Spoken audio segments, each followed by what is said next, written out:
ქართული ოცნება 13 წლისაა და დაუსრულებელ ფერიცვალებაშია. ჯერ სააკაშვილებს ებრძოდა, მერე მათ გადარჩენას ცდილობდა, შემდეგ მათი მოთვინიერება უნდოდა, ახლა კი კრძალავს. ოცნება LGBT-ს არც იცავდა და არც ებრძოდა. ცბიერად გვაპარებდა, სხვა გზა არაა, უნდა შევეგუოთ და ვინც არ შეეგუებით, პოლიცია შეგაგუებთო. დღეს კი როცა დონალდ ტრამპმა LGBT-ს ომი გამოუცხადა და ფაქტობრივად დაამარცხა, ოცნებამაც თავ დაუზოგავად შეუტია LGBT-ს. თუ გახსოვთ, ვინმე დევიდ კრამერი რომ ვამხილე სააკაშვილების კონფერენციაზე. ოცნებამ მაშინ სახელმწიფოს მტრად გამომაცხადა. დღეს კი სახელმწიფოს სახელით კრამერსაც ებრძვის და მთელ დასავლეთსაც. ოცნება აცხადებდა კონსტიტუციაში ეროვნულ ცნობიერებაზე ჩანაწერი სახიფათოაო. დღეს კი ეროვნული ცნობიერების ცველად გვევლინება. ოცნება ფარულად უსმენდა სამღვდელოებას და მოსმენების აი ამ მასშტაბზე ხალხმა ანეკდოტიც კი შეთხზა. სერვისის გაუმჯობესების მიზნით თქვენი აღსარება იწერებაო. დღეს ოცნება ეკლესიის მცველად აცხადებს თავს, თუმცა მოსმენები არ შეუწყვიტავს. ეკლესიის თემაზე უახლოეს დღეებში მე ცალკე წერილს გამოვაქვეყნებ და ტელევიზიითაც წაგიკითხავთ ამ წერილს. ჯერ კიდევ 9 წლის წინ ოცნება გვარწმუნებდა ჩვენზე არაკორუმპირებული ხელისუფლება საქართველოს არ ყოლიაო. ამ თვალსაზრისით მსოფლიოში მე-6 ადგილზე ვართო. დღეს კი სწორედ კორუფციაში ამხელენ ერთმანეთს. თანაც საკუთარი პრეზიდენტები და პრემიერები მოღალატეებად გამოაცხადეს, საკუთარი მინისტრები და ჩინოვნიკები კი ბიუჯეტის ძარცველებად. ამასთან ყოველწლიურად პრემიების სახით 9 მილიარდს იღებენ.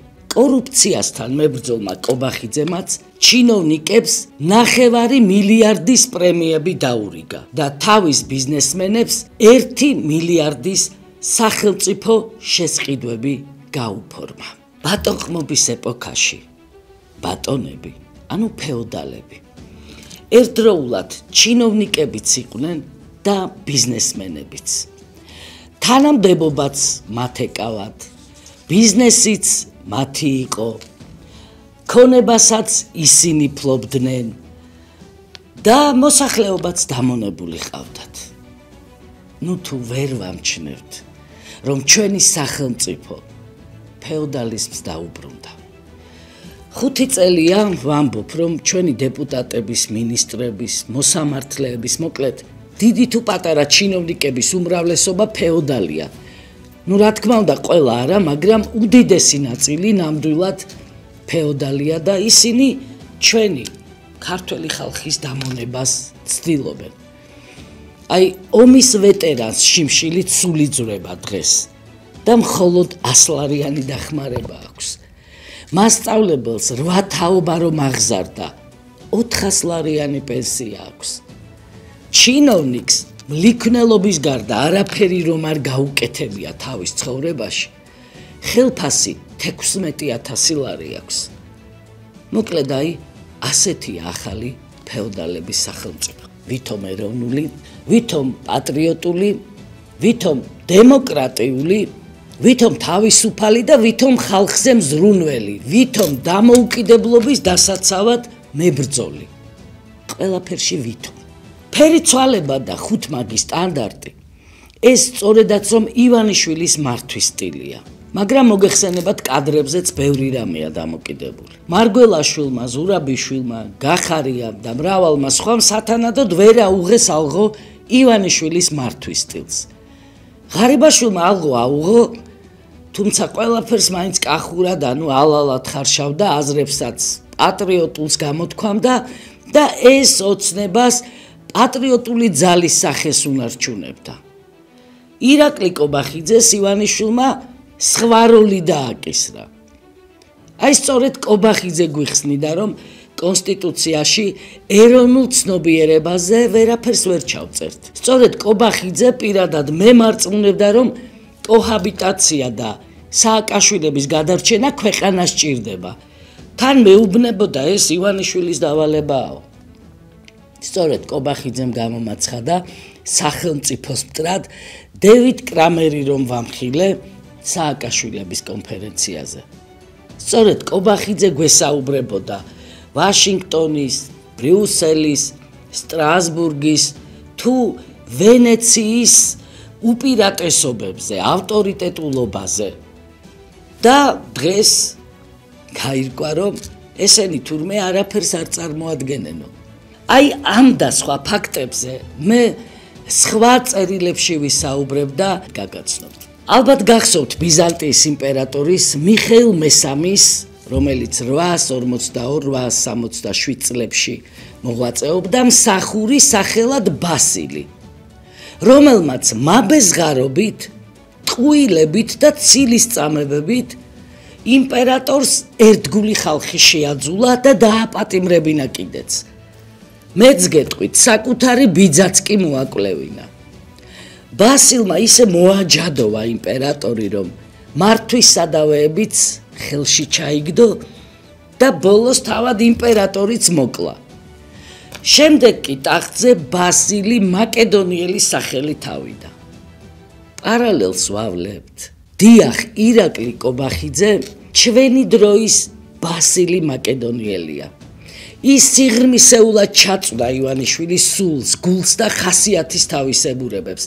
შეიცნო რა დროს ჩააგდოს ცრუ სიტყვა, რა ვითარებაში ჩააწოდოს ცბიერი აზრი, რა მდგომარეობაში ჩაუფინოს ბოროტი ტყუილი. კობახიძე დღეს პრემიერ-მინისტრია.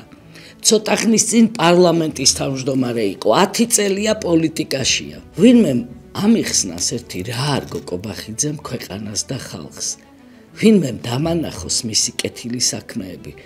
სინამდვილეში კობახიძეს მაბეზღარობის, ცილისწამების და ადამიანების განადგურების გარდა რაიმე სასარგებლო და სასიკეთო საქმე არც ქვეყნისთვის და არც ხალხისთვის არ გაუკეთებია.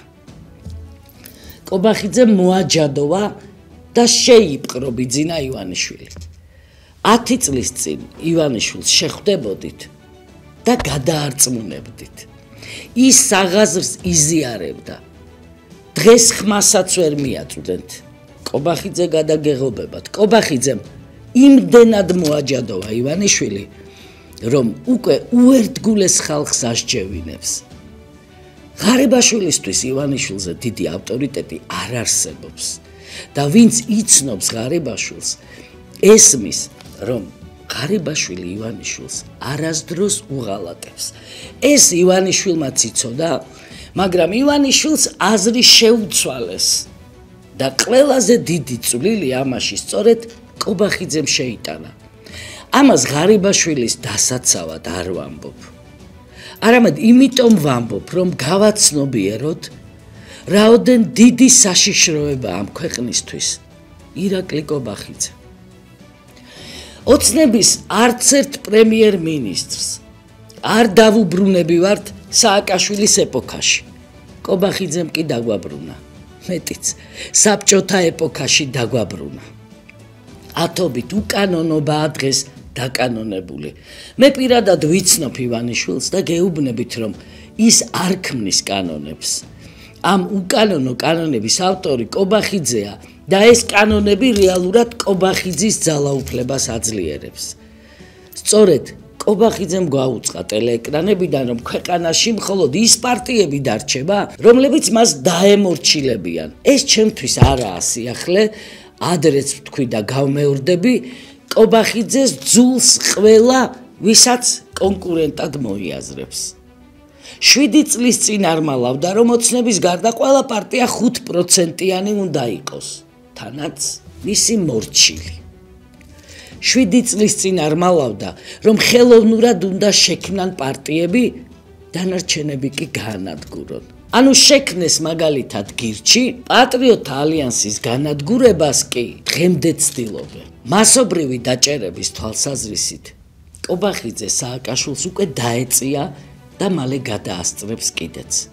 საზოგადოებაში შიშის დათესვა სურს და ამას მიაღწია კიდეც. რა თქმა უნდა, ეს ივანიშვილის თანხმობით ხდება.